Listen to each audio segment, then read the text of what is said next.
நாளைக்கு கார்த்திகை தீபம் வருது இல்லையா, அதுக்காக கார்த்திகை பொரி உருண்டை அவல் பொரியில் எப்படி பொரி உருண்டை பண்ணுறதுன்னு காமிக்கிறேன் வாங்க. இந்த கப்பால் 3 கப்பு பொரி எடுத்துக்கிறோம்.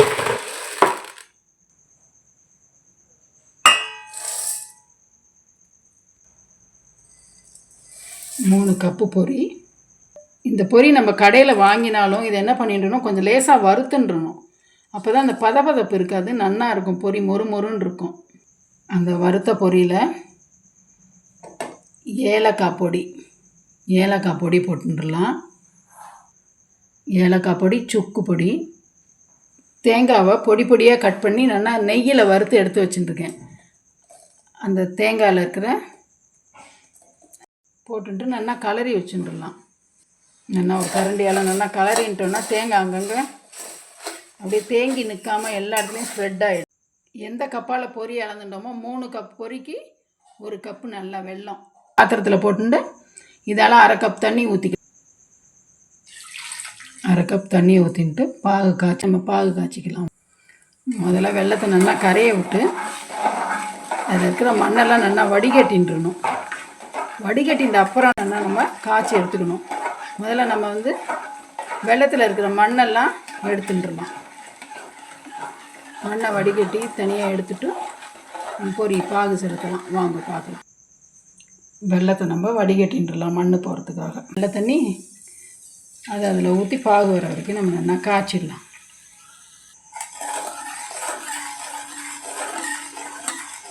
இந்த பாகில் கொஞ்சம் நெய் சேர்த்துட்டேன்னா நல்லா வாசனையாக இருக்கும். அதில் கொஞ்சம் நெய்யும் சேர்த்துக்கிறேன். இந்த பாகு பதம் வந்துருத்தான்னு பார்க்குறதுக்கு இப்படி ஒரு இதில் தண்ணியை பிடிச்சி வச்சுட்டோன்னு வச்சுக்கோங்க. பாத்திரத்தில் சின்ன பவுலில் தண்ணி எடுத்துன்ட்டு அதில் தொட்டி பார்த்தேன்னா நமக்கு பதம் வருது தெரியும்னு. பதம் வரல, தக்காளி பதத்தில் தான் இருக்குது. அடுத்தது தான் மிட்டாய் பதம், டங்கு பதம் வரும். அந்த சவுண்டு கேட்குறது தான். இப்போ எடுத்து அந்த பொரியலை நம்ம விட்டுறணும்.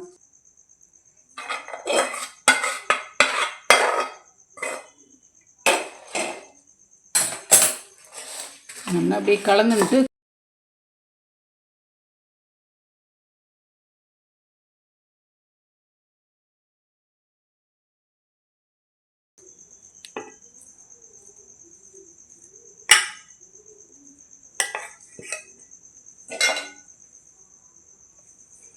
கையில் கொஞ்சம் நெய்யை நல்லா தடவின்ட்டு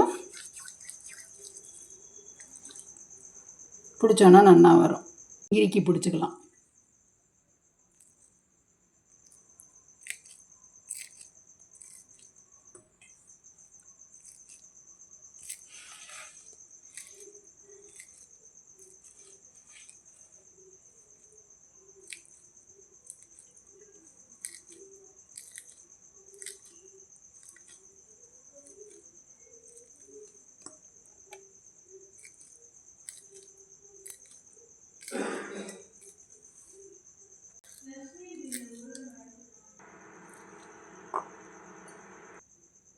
கார்த்திகை அவல் பொரி தயார்.